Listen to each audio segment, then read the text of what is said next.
بعد دمار كبير خلفته العاصفة بايرون في كل من اليونان وقبرص، كان للشرق الأوسط موعد معها أيضا وسط تحذيرات من دول عدة لمواطنيها من هطول أمطار غزيرة.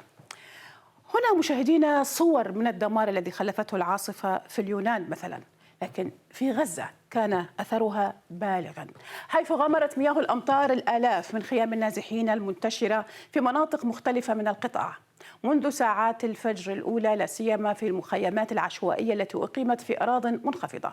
حذر المتحدث باسم الدفاع المدني في غزة محمود بصل من أن المشهد سيكون صعبا للغاية في القطاع خلال الساعات القادمة، محذرا من أن مراكز الإيواء والمباني الآيلة للسقوط ستتعرض لضرر كبير للغاية يمكن أن تنهار ويسقط ضحايا. انتشرت مقاطع النشطاء توثق تدفق المياه في أماكن الإيواء المؤقتة، متسببة في إتلاف المتعلقات الشخصية للنازحين وحرمانهم من المأوى المؤقت.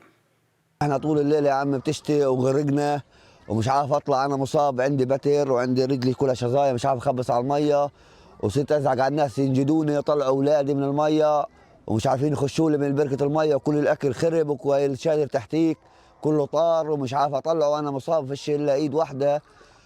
وايش اسوي؟ حلونا. الشتاء والبرد زي ما انت شايف هيك، واللي غرقنا والله الكل هيتنا اغراضنا يعني وفرشاتنا، وزي ما انت شايف انا زلمه مصاب ما بقدرش يعني بتحملش السقع كمان، وزي ما انت شايف كيف الخيمه عندي كلها هيتها، حتى طلوع برا مش قادر اطلع.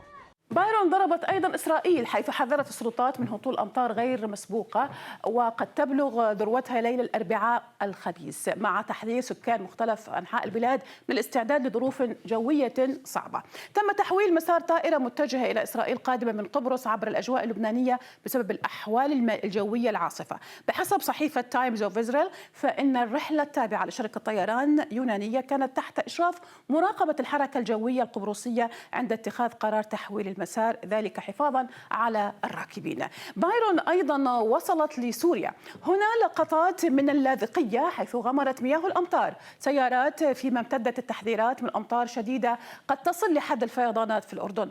وحذرت السلطات الأرصاد الجوية في لبنان من عواصف رعدية ورياح ناشطة تحت تأثير المنخفض الجوي. في مصر، سيناء كانت أول المناطق التي ضربتها العاصفة قبل أن تمتد إلى محافظات مختلفة من بينها الدقهلية ودمياط، فيما شهدت مدينتا القاهرة والإسكندرية أمطارا غزيرة وسط تحذيرات من هيئة الأرصاد الجوية للمواطنين.